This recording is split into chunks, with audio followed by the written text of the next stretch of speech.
All of the food we eat and much of the clothing we wear comes from plants and animals that are raised on farms. Farms are different in type, in size, and even in name.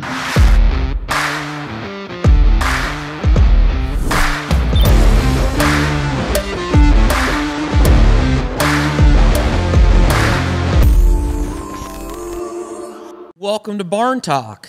What happens in the barn stays at the barn. Until now. We're going to let it all out for you today. Look at that. I'm doing the intro. I don't usually, this is special. I don't usually get to do the intro.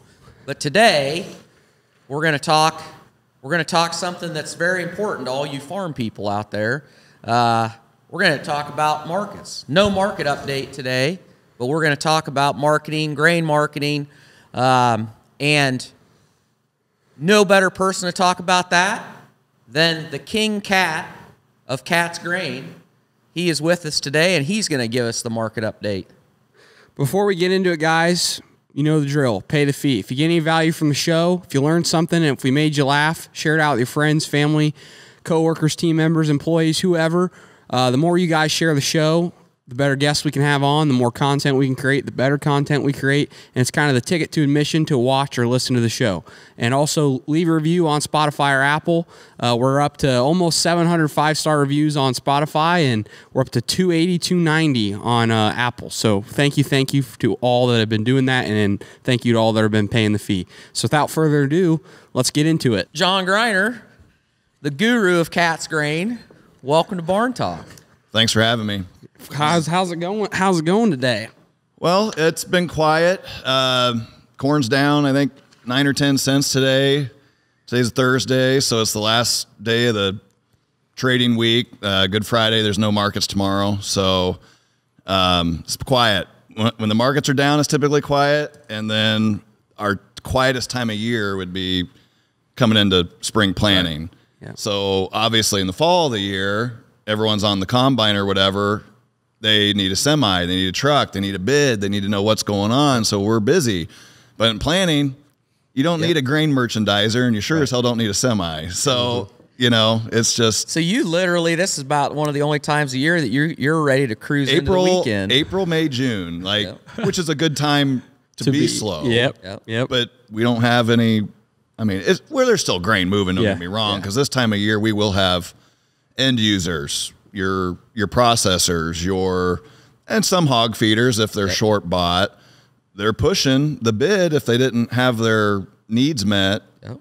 So we will, I mean, there's grain moving. There are times, especially if it is an up day or something, but overall, it's a quieter time for us. Well, I just got to give a shout out to you, John, because you brought the goods today. Look at that. He brought both Dad and I a bottle of Crown, and that is something we've had. I think one other guest has brought us some whiskey or some bourbon. So shout out to you, John. Thank you for laying it on thick. So I was just sitting here crossing off all of the snarky questions because I had a whole bunch of them, and then you walked in with that. I'm like, oh shit, I'm gonna have to gotta give him some. It's too early to crack it open today, so we can't crack the Crown open. But if it was a little later that we were shooting this, maybe we pour one. But yeah, we're going to have a whiskey night probably at some point. That might be, I don't know how long we can record that. Yeah. The recording quality might go down exponentially as the evening goes, but it'd be fun for a while. Yeah, and also shout out to John. Cat's Grain is where we get all our market update numbers for all the commodity markets. It's all Cat's Grain, and John is the head honcho of that. So that's a big shout out to you as well. Well, thank you. It's very timely information when we give it. The problem for all you poor folks is that we don't always get the podcast out for a little while, but people really enjoy it. It's one of them things that we get a lot of people that grew up that have a connection to ag, but they don't live anywhere where WMT's playing or WHO's playing, and they love the market update because it's a connection back to their childhood or back to the Midwest, and it's really interesting that has kind of turned into one of the segments that people really enjoy. And it's also a great we get some really good questions from people about how markets work, and that's part of the reason why that you're here. And since we're shouting out, we better be a shout out to Fink vaccinating because Mitch got us these really nice tumblers. So any of you that don't know, Mitch Fink, he vaccinates pigs for us, and he does for a heck of a lot of people.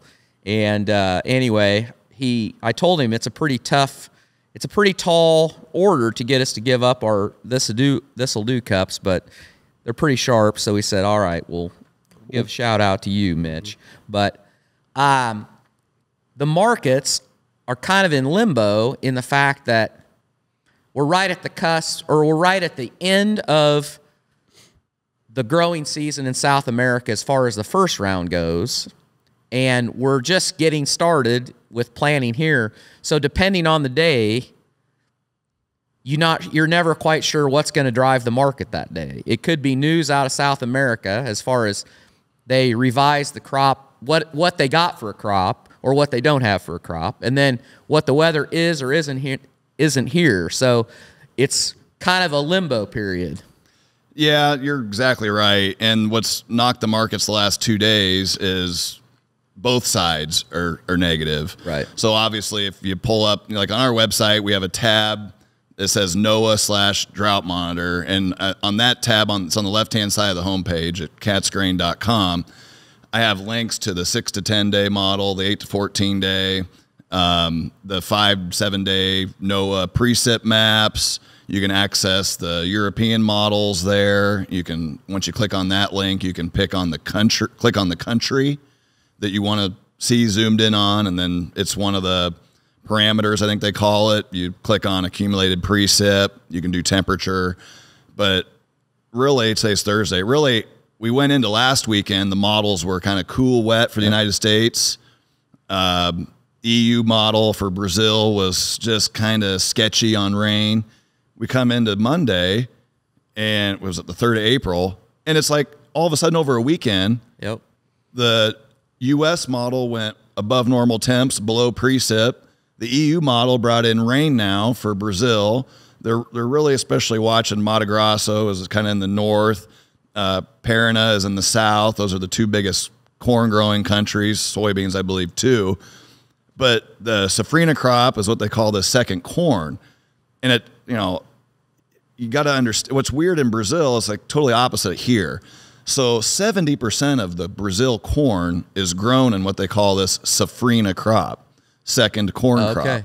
So actually 70% of their production has just been planted in the last couple weeks. And so the Brazilian farmer typically plants soybeans first and then harvest that crop. They plant the beans roughly in February, harvest the crop, or January, February, harvest the crop, shortly previous to now, and plant this corn. And so right now is a major growing season for them. So we're watching their weather and obviously our planting.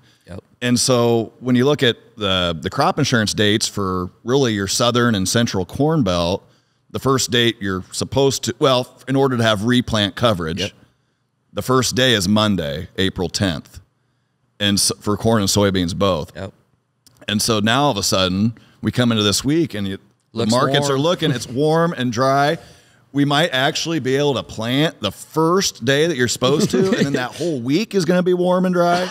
So they haven't been very happy. And so the longs have been getting out. The funds went from net long position a month ago, long 100,000 contracts, 1st of March. Then they just buried the market, mostly a handful of reasons, but now they're actually net short, and so it's been a rough week. But so yeah, you're right. It just depends what they want to talk about day to day. But the two things were bearish this week anyway. Yeah, and if it does hold and guys start and planning starts running a little ahead, that'll just add that much more pressure to it. Well, and we're talking that this week. But what's interesting is there's no trade tomorrow, or there's no trade on Friday, so we'll come in Monday. And we'll have literally almost 4 days for those models to decide if they're going to change or not. Right. So even though we have a good week of planning next week, let's just say we do, if those weather models are cooler and wetter for the 3rd or 4th week of April, we might rally into next week. They're always looking ahead. It's not what's going on today. It's always what is expected later. And that's not the corn and soybean market alone. It's hogs, cattle, U.S. stock market, everything. It's always what's ahead, not right now. Yeah, so let's go back a little bit. Just talk about the origins of Cat's Grain and kind of what your guys' focus is today. So my mom, Katie Greiner, started the company in 2002. So it was somewhere in early 2001. She left her job at the Washington Journal and started working for another guy that was doing was a small grain dealer, buying some grain direct from farmers and taking it to GPC or ADM or whatever. Yep. And so she was like basically his secretary. Well, then he got into some financial issues and lost his grain dealer's license. And so at the time, my parents, when I was growing up, didn't have any money. They didn't own where they lived. I mean, they didn't own any crop ground. And so my grandfather, well, when mom's boss at the time lost his dealer license, she didn't have any money, and you have to have, I think, a couple $100,000 in assets to have a grain dealer's license. So he deeded her a farm over in Louisa County, and so she was able to obtain a dealer's license then, and basically took up his business. Yeah. And then I think it was sometime in 2003. I might not be exactly accurate, but sometime shortly after 2003, I was in college at the time all this was going down. I think Rob Brenneman called Mom and said, hey, I need you to start buying me corn. Yeah. We're going to expand, and we need corn, and I want you to buy it all. Yep. So that's how that relationship started, and it's been strong for 20 years now. But that's kind of how Cat's Grain started. And then I got out of school in May of 2006. I went to Coe College and a business degree, and started working for ADM shortly after I graduated as a grain merchandiser. And I think it was in October of 2007. Mom called me up, and I had moved to 3 different locations within ADM by then, which was a good thing for a career standpoint. I was in Evansville, Indiana, buying grain for the Ohio River. I was in Winona, Minnesota, buying grain on the Mississippi River, all for export, and then went into soybean processing in Mankato, Minnesota, and I was in charge of selling soybean meal to the dairy farmers in Wisconsin and then hog producers up in Manitoba, Canada. Yeah. And it was a good job, but she called and she said, John, I'm getting bigger. I have one part-timer, but that's not going to cut it. I need another full-time person. Do you want to come go in 50-50 partners? Yep. And I was like, well, obviously, first thing you're going to say is, what's it pay? Yeah. Yeah. And she goes, well, I can match your ADM salary, but then after that, it just... Whatever you make. It just depends how we do. Yeah. She goes, just depends how we do. And if we can continue to grow. And I was frustrated. I was about your age, Sawyer, a little older, but your buddies are getting married. They're having bachelor parties.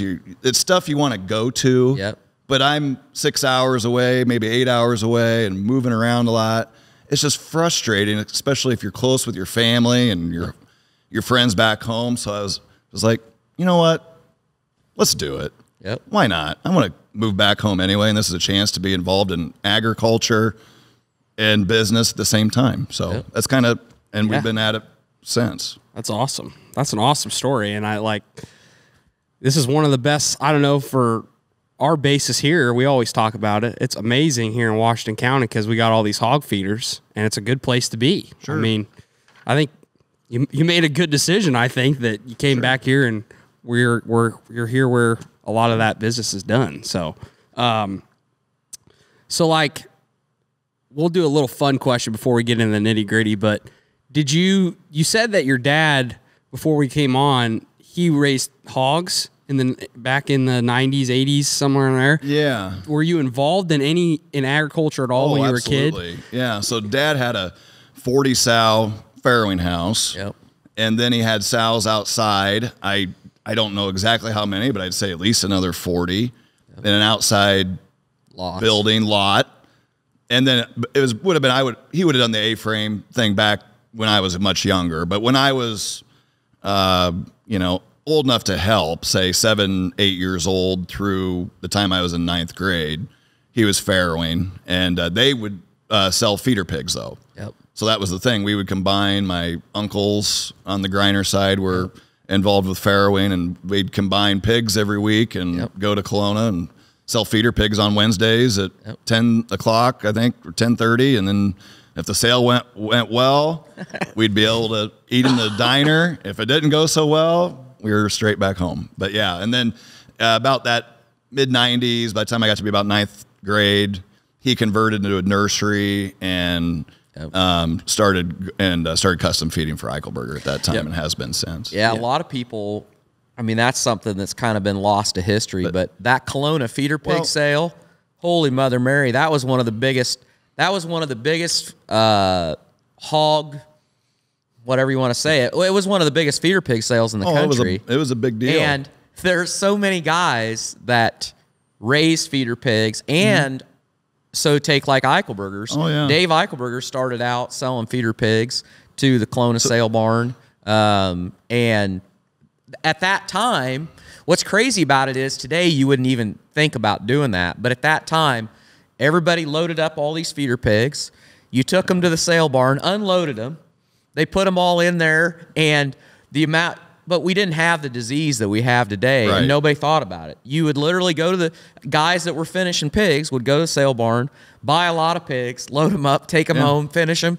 No problem. No biosecurity. No biosecurity whatsoever. I mean, it was a whole different world back then. And I'm just thankful to have had that experience, so yeah, you're involved with the treating, the castrating, vaccinating, and, pulling those pigs. And so it was a good experience. But like you said, it's hard to imagine, you run with the hogs, and they take them through all the different, they're shutting the doors, and you go up to the office, kids thought they were on top of the world. Man, and we were, it was fun. It was the best. Quite a deal. When you came back, and to some degree, to some degree, this is still true today, but when you came back and got started, really for individual farmers nobody even knew what a marketing plan was, or very few did, I would say. Do you think that's an accurate statement? I guess, when I first came back, I didn't really think about it a whole lot. Our number one thing was trying to grow kind of our business. As far as marketing plan, I was not a commodity broker yet at that time. So we were just trying to do what we could to buy the bushels for Rob and then for Brenneman Pork. And then we took on JWV right away, and then Dean Searing right away. And these guys were talking to us about how their expansion plans back in 2008 through 2010. And so we're just all trying to think about, A, is there enough corn available? B, can you handle it? Can we? And we're like, yes, bring on. We can do this. So as far as a marketing plan for the producers, that's something I think we kind of developed into over time. Yeah. So in 2009, late in 2009, I got my broker's license. And so that's something that I do on the side. Yep. Ray Lynn in my office and I are both commodity brokers, but that is separate from Cat's Grain. Right. And so naturally from a broker point of view is where you want to start talking with customers, producers about their hedging, their marketing plan, be X% sold by, the end of March going into new crop, be X% sold by the 4th of July, So those are things that kind of fit that story a little bit more. But yet on the Cat's Grain side, I wanted to, as a young individual in my early mid-20s, wanted to be knowledgeable about what was going on, because when a producer calls for a grain bid, I don't care if it's Cat's Grain or if it's, Exporter Elevator or down to Eichelberger, I don't care. The Farmers Co-op, the farmer is going to want to ask, what's the market going to do? Yep. And even though that producer knows that you don't know, they don't want to hear, I don't know. Right. And that's something a manager at ADM taught me when I first started. He goes, if I ever hear you say, I don't know, you are out of here. Yep. He goes, I don't care if what you say is completely wrong. They are calling us because they want to know your opinion. They want to know what you think. And you will give it to them. And you need to know. And this guy, he ended up being a high up in ADM, but he just said, you need to know what the exports are doing. You need to know what the supply and demand, the next USDA report. You need to know where the funds are at. You need to know the 6 to 10 day weather model. You need to know all these things every morning when they call in. So that's just something that we try to do. And yeah, we try to help with the marketing plan. Yeah. But it obviously with volatility comes more importance and things like that. So what's your daily routine? So the markets start trading. What's your early morning? So I get routine? I get up at 5, 3 days a week to work out in the morning. Yep. But the first thing you do is get up at 5. You know how it is. You kind of roll out at 5:15. First thing I do is grab my phone and read I usually have my morning news to my email by 5:15, 5:30. First thing I do is read that. Yep. I get on. I use our website. I go and I look at the models. The models change, but I think somewhere around 4:30 in the morning. Yep. I look at the new NOAA map, the National Weather Service preset maps. I go straight to the European model, look at Brazil. I get all this in at least before 6 a.m. Yep. And then I take some morning news and I send it out. I have an email distribution list. I try to send that out as early as I can. And then I actually hit CNBC.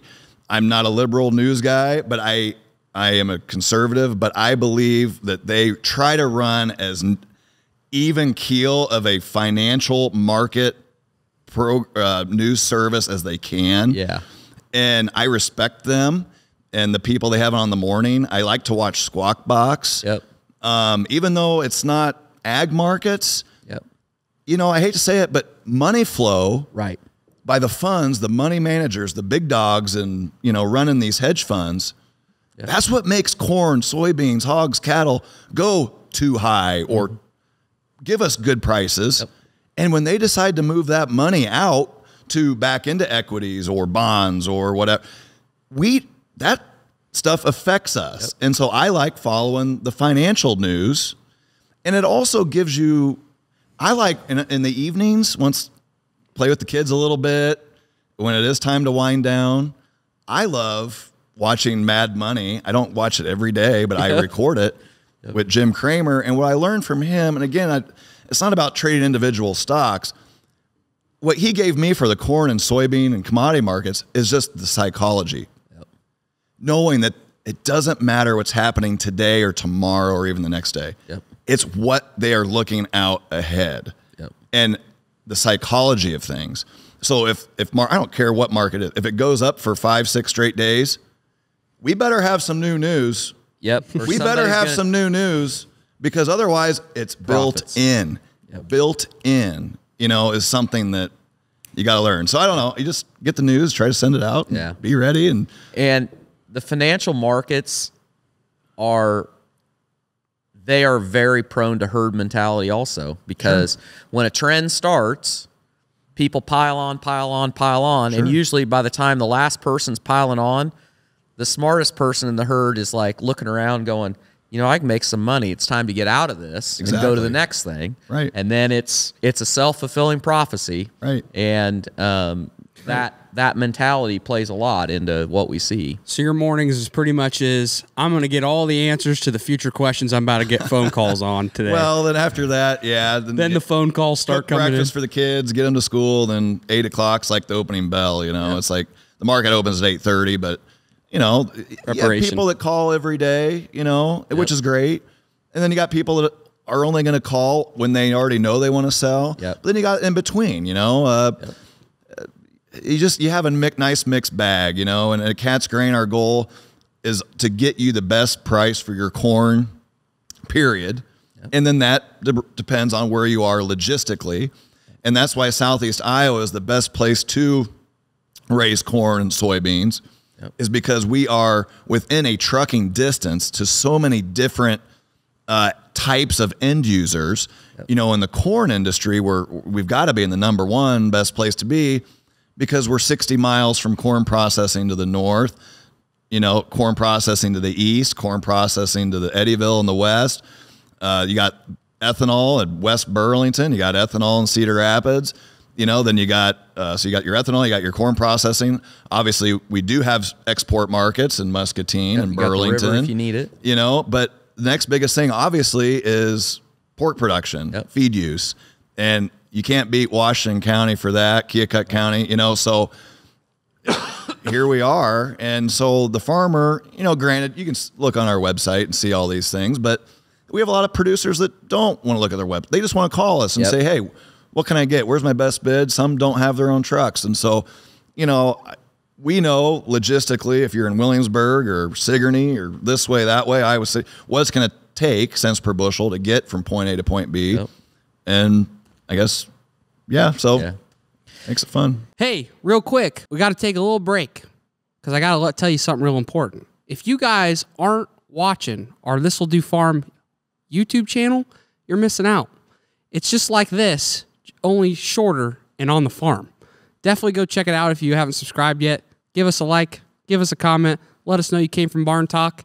And with that being said, let's get back into the podcast. One of the trends that have definitely helped basis in Southeast Iowa is, and just about all your pork producers have gone this route. A guy that I worked for when I was at Eichelberger's, they spent a lot of money adding grain capacity to their mill, and speeding up how fast they could unload trucks. Right. And when talking about that, he said, the reason you do that is because when grain moves for us, we don't care when we buy it. I mean, obviously, we'd like to buy it for the best price we can. We just want the chance to buy it. And if we don't cut that grain off from going to the river, we don't get any chance to buy it. So when fall comes, we want room to get the grain in and get it unloaded as fast as we can, because that's when guys, they got to get rid of it. And I think a lot of people have done that in the fact that growers around here, their goal is to keep that corn within the county, because if it's gone, then you don't get the chance to buy it. Right. And we're obviously grinding a lot more corn. I'd say double what we were, I want to say even 7 or 8 years ago in this county. And you're right, exactly right. But there's been the feeders that we're buying for have put a tremendous amount of investment into, scales on the farm, obviously, but been able to dump trucks extremely fast, even within up to 10 minutes in some cases. So that's huge, but it returns itself because by the pork producers doing that, they can buy grain cheaper. So it used to be in 2010, yes, freight was cheaper, but it used to be you had to be within 8 to 10 cents of the processors. Right. Now we can buy grain for 20 cents under the processors because of that speed and people want to deliver local anyway. But so that's how it returns is, you invest money into a nice facility, you buy corn cheaper. And the pork producers that we work with, they aren't worried about, like you said, exactly like you said. They aren't worried about buying at the low, which would be perfect. Sure. They do that themselves. They hedge themselves. When corn is low, they buy futures or they buy calls. They need to buy the cash when it's available. And then they can offset those hedges on the long side if they wish. You can't feed a hedge. Well, you got to physically, at some point, you have to physically own the physical corn. bushels. So that's at the end of the day. I wanted to go back just a little bit on the basics because we get a lot of questions of people that, like Dad said, have ties to ag, or we have people that don't have any ties to ag that really just don't understand commodity markets. So can you just give your best summary of how the commodity markets work? How do commodities work? How does the trading work? How does it all that go? And so if you go to our website and then on the left-hand side, you click on cash bids, you'll see what the physical price for corn is that you can receive from each location. But how those prices are derived is off the Chicago Board of Trade. And so we're just going to use corn for an example. So corn today is April 6th. So the bids for April delivery and May delivery go off May futures. So corn itself, the commodity corn, I believe has 5 trade months. So you got May, July, Sep, Dece.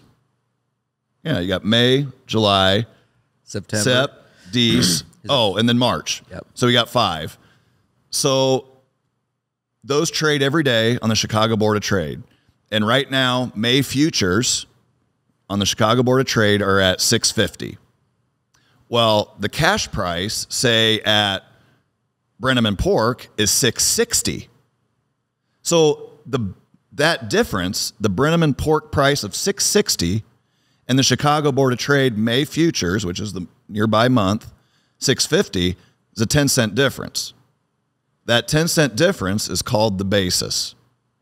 And right now, the cash basis is 10. We'd call it, the slang would be 10 over. Yep. So it's 10 over May futures, 10 over. Now, that's how the price is. So when we set that basis at the end of the day on our website, 660 cash, the board closed at 650, we set that basis at 10 over. Now, when the board opens, in this case Monday, at 8:30 a.m., we're going to go up and down with the market. So if the market's up 5 cents, the cash bid goes up 5 cents. If the market's down 5, it goes down 5. And so that trade is live.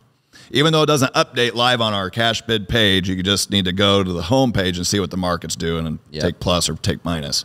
But that's how the commodity markets work. The futures contracts, so corn futures, the corn market, these are all the same terms. If you ever hear the term the board is up 5. That means corn is up 5 or corn futures are up 5. They are traded in 5,000 bushel contracts. So one contract, if you're trading on the Chicago Board of Trade, 5,000 bushels, anyone can buy and sell corn futures. So you have 2 types of traders. You have speculators and you have hedgers. And those speculators and those hedgers can either be one of 2 things. They can either be long or they can be short. So what it means to be long is if you're buying, you want the market to go up, or your position is for it to go up, or you can be short. And anyone can short corn futures or any commodity futures.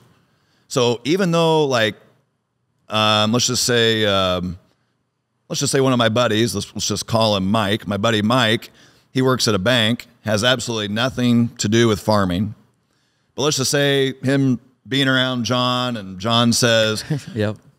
We got an excellent planting season. You know, we got 4 million almost more acres. The corn's going down. Let's just say Mike says, John, you know what? I think I think the farmers are going to raise a huge crop. I want to sell short corn futures. Well, he can do that. He can open up an account with me and he can short, even though he's not a farmer. Yep. He can sell corn. Let's just say he shorts December corn right now, for example, December futures. This would be like for your October, November, December bids would go off the December futures. December is seen as the new crop month. Mike could short December futures in here at 560. And if we have a big crop, he could buy them back at 460. So if he sells a contract, 5,000 bushel at 560, and then he offsets his position by buying it back, then he would have a $1 profit on 5,000 bushel, which is $5,000. Now, in order for banker Mike to do that, he needs to have in his account what they call the margin requirement. Yep. So in order to take a position, long or short, you need to maintain what they call the minimum margin requirement. And in corn, it would be around $2,000. So he would need to have $2,000 in his account free and clear. So if he shorts it at 560 and it goes to 580, that's, 20 cents times 5,000 bushel. That's another $1,000 he needs to put into his account as a margin call, because you got to maintain a free and clear $2,000 unless you want to get out. Yep. Now, if he goes ahead and gets scared and gets knocked out at 580, well, he takes a 20-cent loss. He still has that $1,000 cash in there, though. Yep. That margin is not what it costs to take a position, buy or sell. It's just the cash you have to keep in there. And so that's kind of how, nutshell, commodity trading works. And it works the same for soybeans. If you're to be long or short, I think you got to maintain $3,000 in your account for a contract. Hogs, I want to say, are somewhere around $1,500 a contract. Yep. Same thing with cattle. It's somewhere in that $1,400. Yeah, that's great. Anyway. That was awesome. Just a few things like for people, the basics. Basis, it changes wherever you're located at, right? That's kind of the basic change and flows depending on where you are. So the theme of this year's basis is where was the crop short? It was southern Washington County, southern Keokuk County, kind of the southwestern Corn Belt, your Nebraska, your Kansas, really burn up. And we had a lot of crop insurance claims for our customers in the kind of the Highway 92 and south and west. Yep.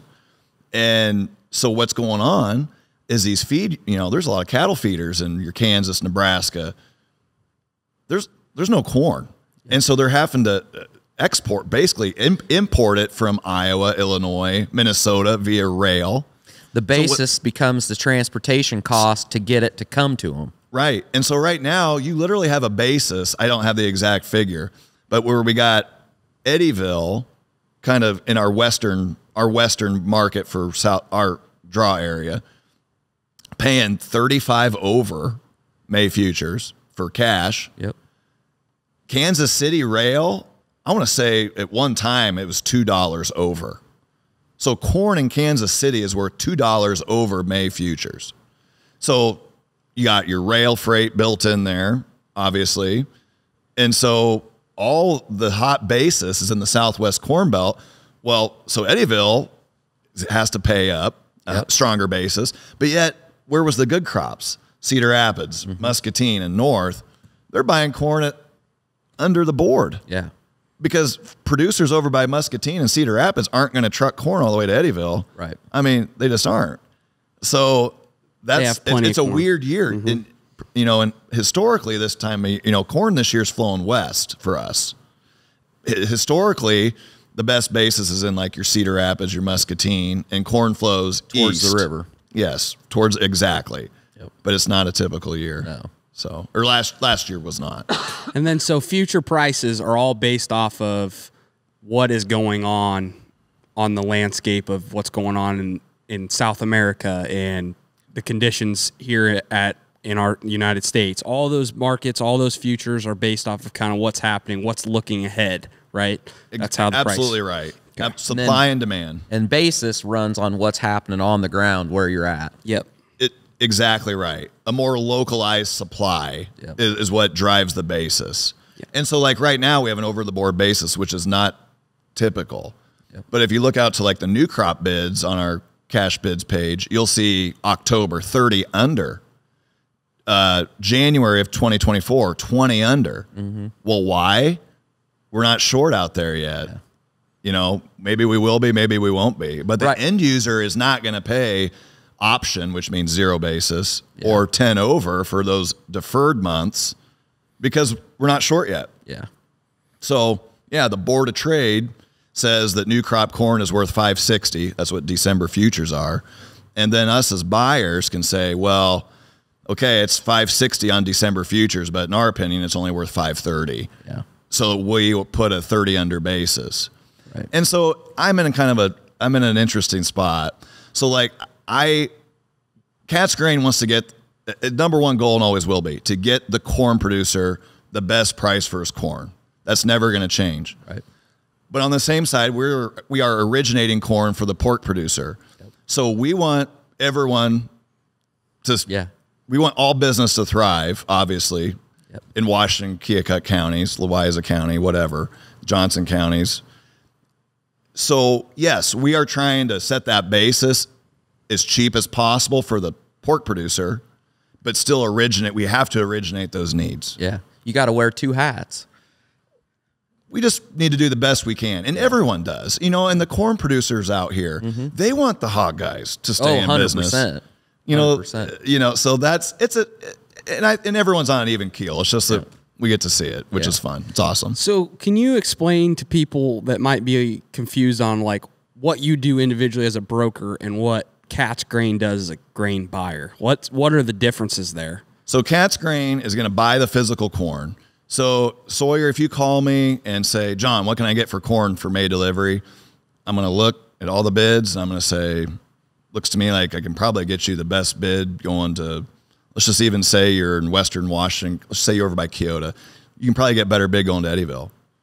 We might. So I'm going to quote you a price, and you don't. Let's say you don't have your own truck. I can give you an off the farm price. But there's times, most time, it's going to probably be going to one of our feeders. 85% of the time. Mm-hmm. So John or Brittany or Raylyn or Katie, is going to buy. You're going to say, John, I'm going to sell you 5,000 bushel. So Cat's Grain's going to write you a contract for 5,000 bushel, and then I'm going to put your name and your bushel amount and where it's going on a truck list, and I'm going to have someone haul that corn. They're going to call you up in early May and say, Sawyer, I'm going to be there Wednesday, and come pick it up. So that's Cat's Grain. And then John at Cat's Grain is going to, get the grain bids in at 1 or 2:30 in the afternoon. The market closes at 1:20. I'm going to get the bids at 2:30. I'm going to slam them on our website as fast as I can, and hopefully have them on there by 3. And that's my job. John at Cat's Grain is also a crop insurance agent. So if you got questions on crop, and that's something we got into because it is directly tied to your marketing and the Chicago Board of Trade. Yep. And those are two things that we deal with. Yep. So, when people were coming to us ever since I started in 2007 through 2015, they're coming in and saying, if corn goes to $7, well, for new crop, let's just say in 2008, well, corn's $7. Here it is June. I don't have to forward sell because I have crop insurance. Wait, is that true? I really don't even know. So I was like, instead of calling up, different crop insurance agents here to help, they're not asking their crop insurance agents. They're asking me. And I'm like, we got to learn this. We have to learn this. So if you're going to learn it, you might as well sell it. And so, which has been a good deal because it gave us the opportunity to hire, a couple more people. I can focus more on the crop insurance stuff and the grain bids and, the broker side of it. But that's something else so that we deal with and help you out with because the two are directly tied together. Yeah, that's important. I think let's touch on that because that's something that I don't think many people understand is me as a corn farmer, as I sit there and I look at, I'm getting ready to put this crop in the ground, but it's like counting your eggs before they hatch. I see out there, let's say we have a weather issue somewhere and futures price for corn to be delivered off December contract starts getting up there. The price starts going up. And I'm like, well, holy cow, that's a really good price. I'd like to sell some of those bushels that I'm going to raise. The problem is if I don't have crop insurance, if I sell that, basically I'm looking to sell a crop that I don't have yet. But crop insurance enables you to do that in the fact that you have a certain amount of your crop that's guaranteed.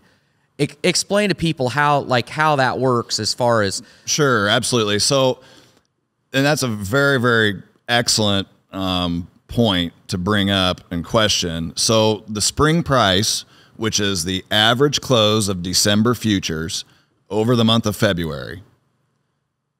The spring price this year was $5.91. So whatever your APH is, say 200 bushel, your crop's essentially worth $1,200 an acre.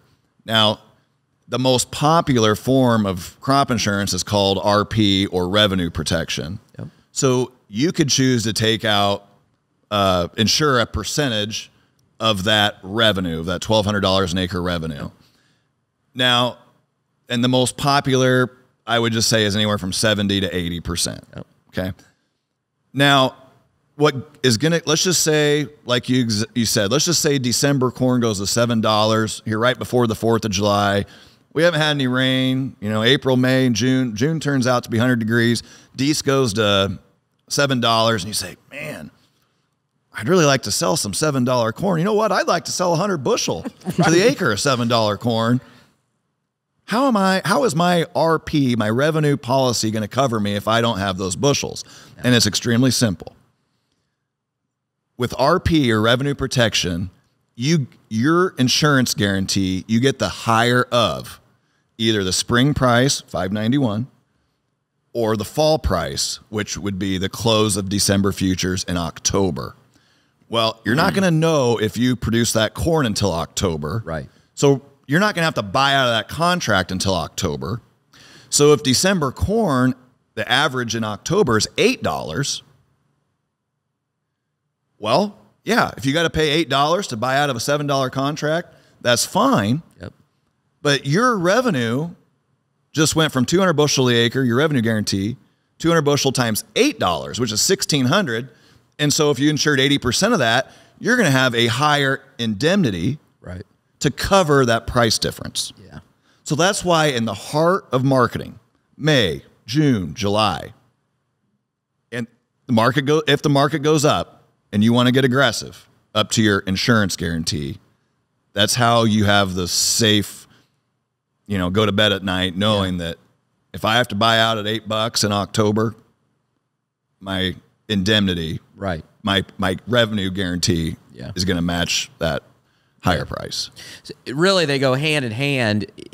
I mean, to have a good marketing plan, and if you are going to use futures, you really need to have your crop insurance figured out and know where you are as far as your level of coverage, because without that, you don't really know what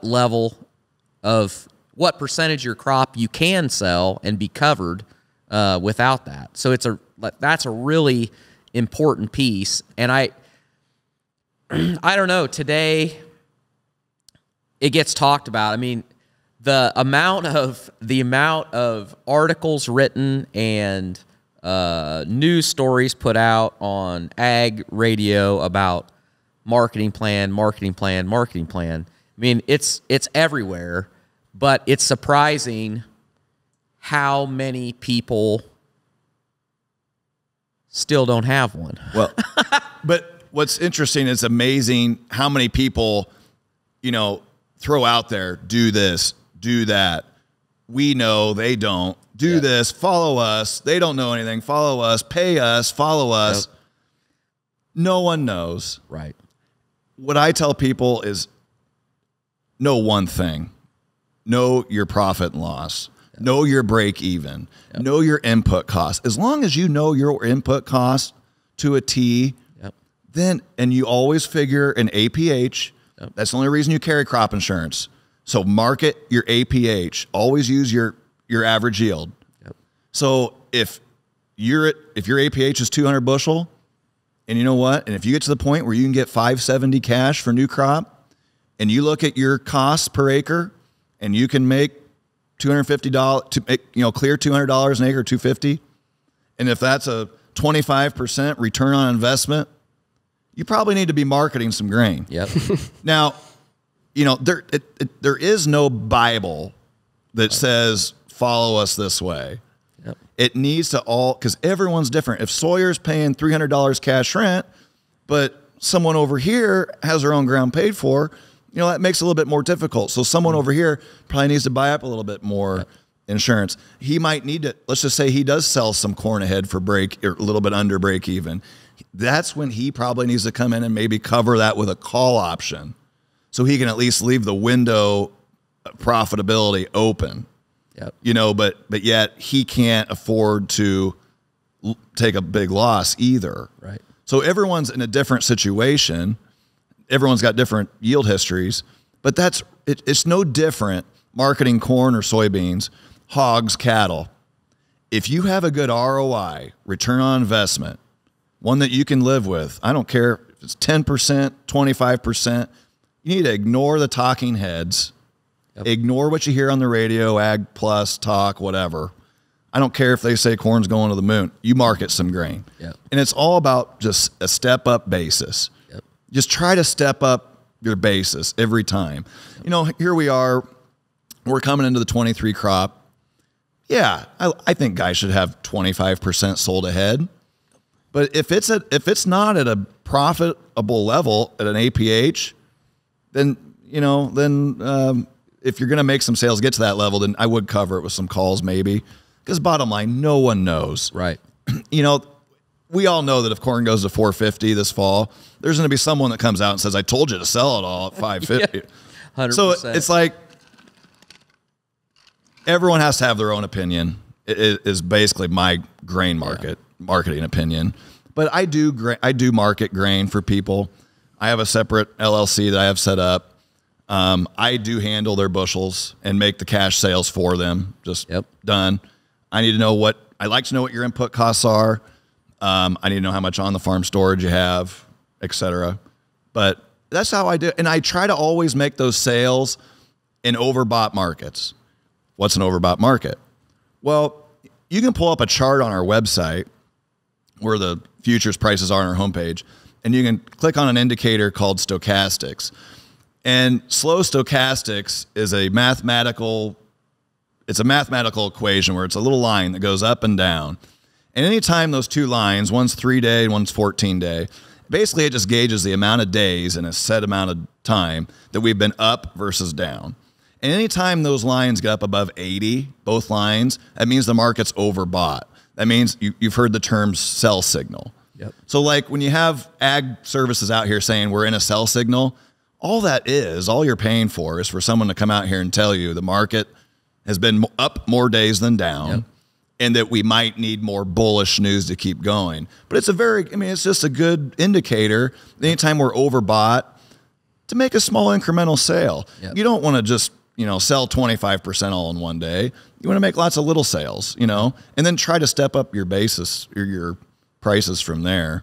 But that's how I try to do it. I just try to sell a little bit into an overbought market. And if we keep going up, we're going to keep selling. Hey, this is a pretty good podcast, isn't it? If you made it this far, you must think it's pretty good. I got a favor to ask you. Please, if you like the show, leave us a review on Spotify or Apple. Now, let's get back to it. Yeah.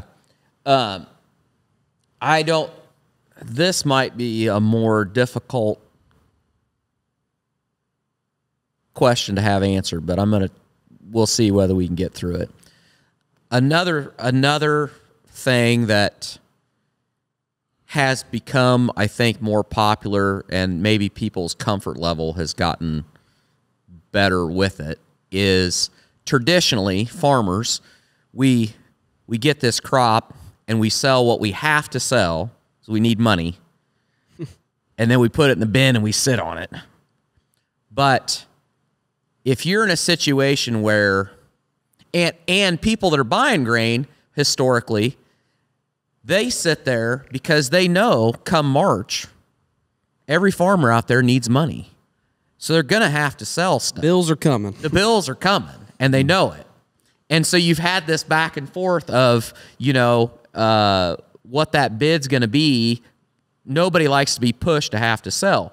But one of the tools that are out there is if I'm a farmer, if I've got the grain, if I have the physical grain and I got bills I got to pay, but I'm not happy with the price that the market's giving me today, what tools can you use to get cash now, but have the ability to maybe make some upside on that crop sometime in the future? Sure. And so something like that's a perfect example of maybe using a call option or a call option strategy. You can even simply just replace it with September futures if you want, but it just depends what your risk appetite is. Now, there's facilities out here that say, bring us your corn, price it later. Yep. Well, there's a couple problems with that. Your corn is sitting in someone else's bins with no government protection on it. Right. So I don't know, anymore in this day and age, I don't know if that's a great thing. And there's an issue of that in the state of Iowa right now. I think that's one thing I would stay away from. But the safest way to do it would be to go ahead, sell it to your best bid, best price you can get, use that cash. And right now, let's just use 660 cash, for example. Well, September futures, everyone wants to wait until August, right? Because I want to have corn on hand when we have our $8 corn this summer. When there's going to be a drought every year, just so you know. Yep. So, which is fine. It happens, but not every year. But that's the mentality. You can just simply sell corn for $6.60 and buy September futures for I think it's at 580. So if you're using September futures and looking at our cash, that'd be an 80 over SEP basis. It's the cash market's way of telling you your corn is worth more basically in cash than it is you holding it in the bin. It's worth more now than later. That's the simplest way to do it, is just go ahead and sell your physical, take 5,000 bushel times 660, 35,000, and take your money and just put $2,000 into a trade account and own September for 80 cents cheaper. Yep. That's going to get you through August for the corn market to go up or whatever. Yeah. I mean, if you take that same corn, leave it in the bin, then you have damaged docks, you got weevils, all that. If the market drops, you're losing money anyway. Yeah. Right. So you might as well sell it now. So that's one example. From a call option standpoint, I want to say like a $6 September call is probably 30 cents. So that's a very simple set a floor type thing. Sell your 660 corn. Say, hey, John, buy me the September $6 call for 30 cents. And so you spend the 30 cents, and if the market hits that, it triggers it. Well, if we're at $7 at the end of August, 7 minus, you have $1. Yep. Well, cost you 30 cents. Yeah. So you have a true profit of 70. Yeah. So now your 660 cash turned into 730. You got the money when you needed it, plus Exactly. you kept the opportunity You still have that to do better. upside protection. And if it didn't, you just blame John. Then that's great. Damn it, If John. we're under $6 on August 25th, when that, then you lost your 30 cents. But you know what? Yeah. At least you sold your corn for 660. Right. And if Yeah. we're under $6 September at the end of August, I don't even want to know what your cash price is. Probably 580. Right. So yeah, you lost 30 cents, but you made 80 You might have cents. lost way more than that if you would have held Plus the corn. interest. Yep. I mean, if you figure your money is actually worth something now. So Yep. 4.5 cents a month is what you need to hold on corn right now. Yeah. So what are the biggest changes you've seen in the commodity business in the last, few years? Or just I mean, anything major? just without a doubt. I mean, there's people out here doing their own trading on their phones. It can probably be done cheaper, but I still feel like there's a place in being a broker, for example, for people to call and talk things through with. As far as, grain marketing, Cat's Grain, we don't have a mobile accounting app yet. It's something that we've invested. I think we've invested quite a bit of money into it. We haven't found that right person to finalize it yet. It's one of those things that it's something my goal is, but everyone wants it on their phone. I mean, so that's the biggest thing. But on the same side, I don't know. It's something that I would just say that everyone wanting everything On their phone. on the Quick phone and easy, right away. fast, accessible. I mean, we email contracts out and everything, but that's my goal long term is to have someone to pull it up on their phone and be able to see all their contracts with Cat's Grain. Yep. And that's something we'll get to eventually. All of everything in every part of our society, technology has made it faster, but also I saw a statistic, and I'm sure the commodity market is the same way, that in the stock market, and I don't even want to say what the percentage is because I'll get it wrong, but a huge percentage of trading done today is actually not people physically trading. It's all algorithms trading. Yep. And I'm assuming the commodity markets are somewhat the same way. Oh, definitely. And I don't know the percentage either. Yeah, but it's a number. It's real because there's hedge funds out here using algorithms. Yeah.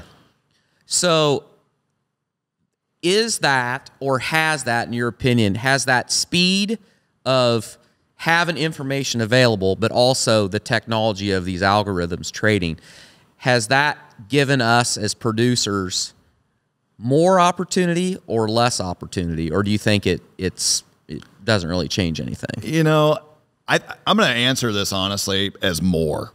I think it's more opportunity. Yeah. And even though it might be more emotionally distressful, ups and downs. I mean, obviously, if you're undersold and the market drops quickly, you know, that's rough on you. Mm-hmm.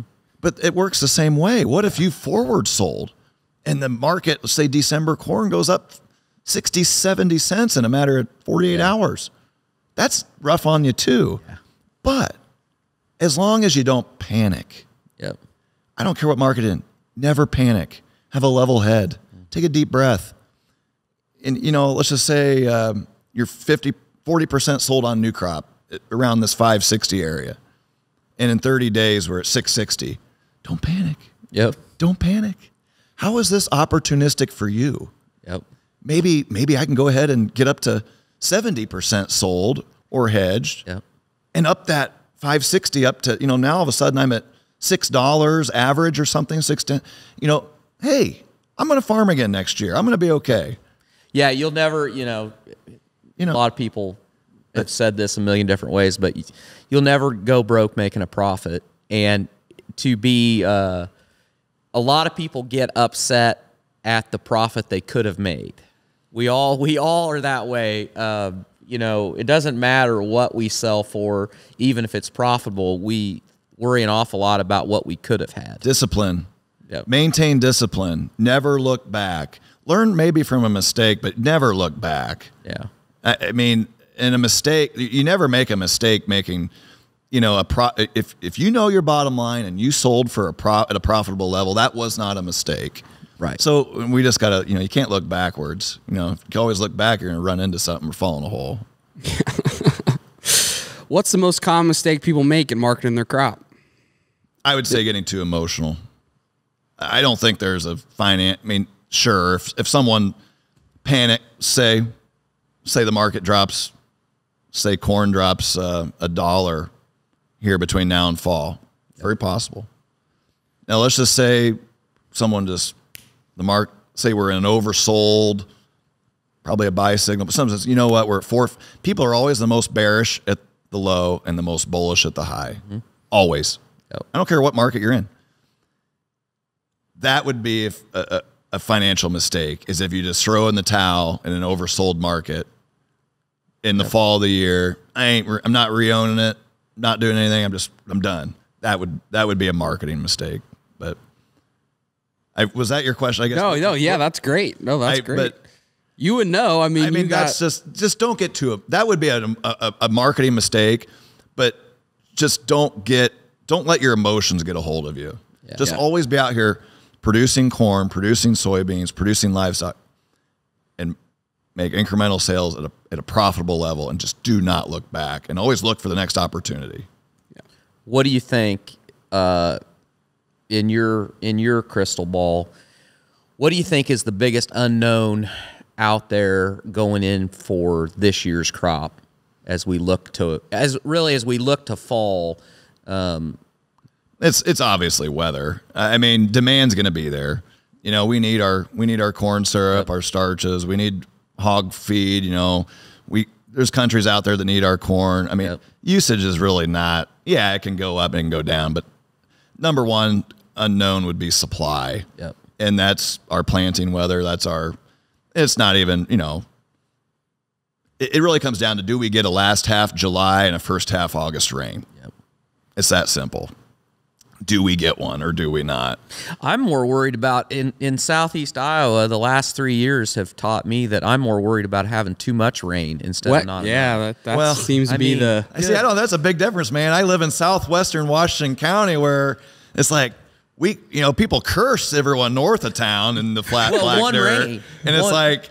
It's just comical. Yeah. But because then in southern Washington County, you got the hills and it's drier, and all you guys in the north, you hear it all, and it's funny. I'm on the very edge of the flat prairie. So you're right, though. In 2008 was the biggest flood ever, right? Yep. Right up there with 93. I think it was bigger. Yep. So you saw on the network news, the fund managers turned on ABC, Fox, CNN, whatever, saw Mississippi River, Cedar Rapids underwater. Number one world's largest corn processing plant, Cedar Rapids underwater. Corn went to $7. Yep. So you're right. I mean, we got a major snowpack in North Dakota. North Dakota is supposed to increase their corn acres by 27% this year. It's like 1 million. But, you know, they got a lot of snow to melt up there, man. Now, granted, they don't plant until first week of May, and it's first week of April. But so if that Red River, Missouri River, Mississippi River is full of water, and let's just say we do turn off wet here late April, you might have an 08. It took corn to $7, so you never know. It could be a wet spring. And like you said, too much rain on soybeans is way worse than none. Yeah, you know, we've seen that the last 2 years with soybean yields. So I'll throw this out. I might have said this. I might have said this in another episode. I don't know if I do. I'm sorry for putting y'all through this, but I know I haven't told you this. I was at Commodity Classic, and I was sitting having lunch, and I met this family from Eastern Colorado, and they were there because they had the championship winning corn yield, dry land corn yield in Eastern Colorado. Do you know what it takes to win the dry land yield in Colorado? 74 bushels. Oh my God. I was like, holy That's crazy. Mother Mary. But they get all their water from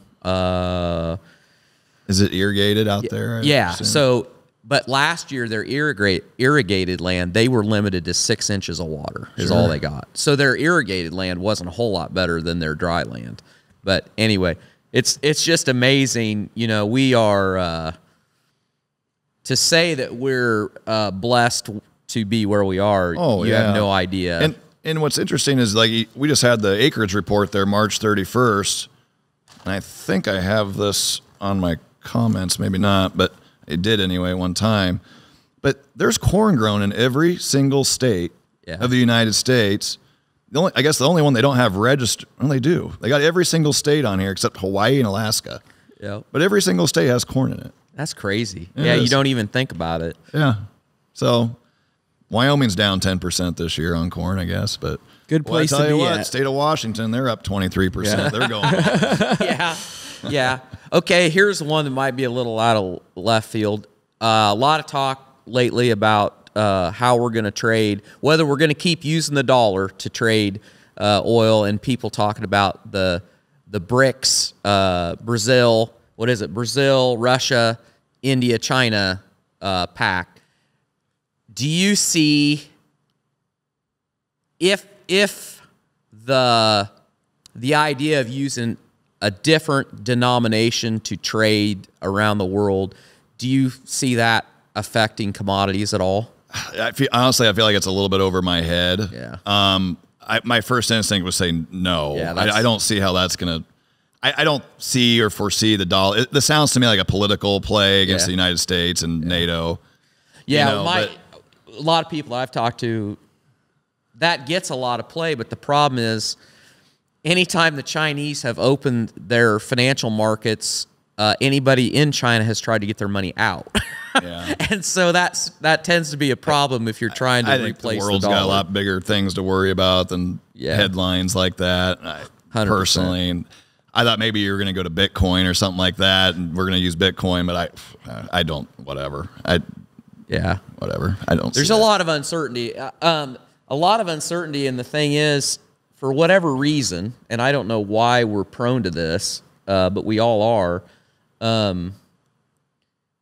bad news and talk of bad news travels like the finest made paper airplane, and good news can't even make it to the trash can. You know, it's just, we trade on worst case scenario, it seems like, a lot. I don't feel like, and I think the commodity markets are the same way. They trade a lot.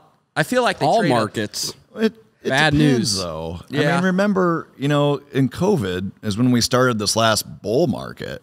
Yep. And corn got down to $3 in May of 20 or whatever. Yep.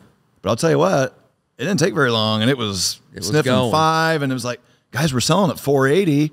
Well, I tell you what, by May of 21, it was 6, and it was the opposite. Torque. We all have such short memories. Yep. We really do. But in 20 through 21, it didn't take much of a friendly hot topic to drive the price of corn and beans higher every day. And believe me, I had I'm the same way. I sold some corn too cheap. Yep. And some beans too cheap. It is what it is, and now it's the opposite. The funds are moving their money out of commodities. It appears that our commodity super cycle is retreating for now. Feed grains are coming down. The fear of Ukraine, Russia is simmering. So now it feels the opposite. It feels like every day the glass is half empty. Yep. I get it. I get it. But that's just part of the cycle we're in. And maybe it'll change, but we'll see. And it can. And honestly, will. weather. It's going to come down to United States weather to dictate whether or not the inputs to fatten out a hog or a beef, those feed inputs are either going to go down and, price of some things at the grocery store could come down a little bit and our commodity super cycle ends for now, or the United States has a major weather problem and food inputs stay high and we still have to deal with this inflation talk for another year more. What's interesting about being in Washington County and being in the corn and soybean industry, I personally have this, and I think other people agree, it really comes down to the price of grain that dictates almost everything. Mm-hmm. In my opinion. And that volatility and having that responsibility on the farm gives us rough nights, but I firmly believe gives us those opportunities. Right. So, even if, let's just say we do have this monster corn crop. Let's just say we do. Corn this fall goes to $4. Let's just blow the cost of production for, many producers. Well, whatever. You have until August of 24 to sell that crop, okay? Right. So if the price of Dees 24 goes down to 480, good luck getting your corn acres, man. Right. So that March 31st of 24 acres report will be, the United States lost 7 million acres of corn or more. Yep. Guess what? Yep. So just it gives us, the market always gives, even in bear markets, if this is the start of a new bear market in the corn, well, whatever. It always gives us, in bear markets, we usually get at least one, if not two opportunities, might be in the heat of the summer, to sell that crop that's in my bin, or maybe I have it maybe I own call options on grain. I had to move out of the field, or I re-owned it with July Future. It's going to give you an opportunity to sell it at a profitable level. Otherwise, we won't have the acres. Yep. I got a two-part question for you, and we're going to wrap it up out here. We're getting closer to the end, but are you overall bullish on American agriculture for the future? And if you are, is there anything that makes you fearful of what could happen in American agriculture? Is there anything out there that you're like, this could hurt us in the long run, this could have an effect on us in the future, whether it be veganism or whether it be too big food, whether it be whatever? So yeah, that vegan thing, and that's for the birds. Hell, I guarantee back in the 60s, we weren't here, but they were probably talking the same jazz back then, so whatever. You can't let that liberal talk get to you at all. I would just say, yes, absolutely bullish American agriculture. Why do you think Russia invaded Ukraine? Yep. Go to Google Maps, look at our U.S. Corn Belt. You'll see where the topsoil is. Scroll over and look at Ukraine. Eerily similar. Yep. Zoom in. All row crop fields. That entire country, it's huge. Yep. All row crop fields. Why is Russia invading Ukraine? Land grab. It's all about agriculture. And go to Russia and they don't have that. Well, they don't. The southeastern, a 20th of that whole country looks farmable. The rest is cold mountains. Yep. So absolutely bullish American. Why do you think China is trying to get in bed with Brazil? Because they know they're going to keep needing more and more and more. Well, hey, guess what? That gives us another opportunity, because Brazil, their weather, you think ours is volatile? Their weather's crazy. So it gives us opportunity for the markets to react if they have weather issues down there, to sell our crops at higher levels. So no, it's good. The one thing that scares me is just the same thing that's been going on since we were kids. Yep. Consolidation. It's going to happen. And family farms, I think the best thing you can do is estate plan, plan for the future to keep it going, because consolidation is always going to happen. But no, the American farmer, we're safe. It's awesome. How It's a do great people business. find you, John? If people want to know our more? website is Cat's Grain with a K, KATSGRAIN, catsgrain.com. My email's John, JOHN, at catsgrain with a K.com. You're on Twitter too. Cat's Grain's on Twitter also. Oh, we have a Twitter. Yep. Anytime I update my comments, I try to update once or twice a week. Yep. I don't feel it's necessary to do it every day. Just, once every couple of weeks, I'll put out some trade recommendations. If anyone's interested in opening up an account, trade account, give me a call. Our phone number's on the website at the top. Like I said, Cat's Grain, we try to get you the best price for your crop. Yep. And we truly appreciate all of our customers. We really appreciate our hog producers. I mean, man, talk about where is the economy in Washington County? It's in agriculture. Look at all the jobs. Look at all of it.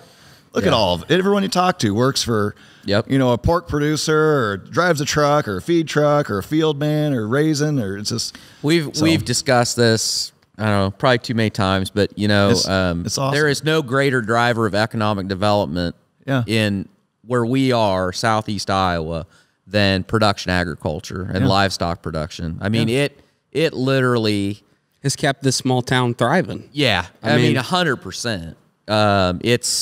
There's a lot of people that would like to fancy it as there's something that is sexier, you might say, but the truth of the matter is, it's animal agriculture that feeds and clothes all of us, and people are going to eat. Yep, and that's right, and damn good food too. I mean, there's people out here that we all say need brain, but you know what? They like hamburger and steaks and pork chops and bacon and so they love all that stuff. Most of them do anyway. Yeah. They might not admit it on TV. 100%. But.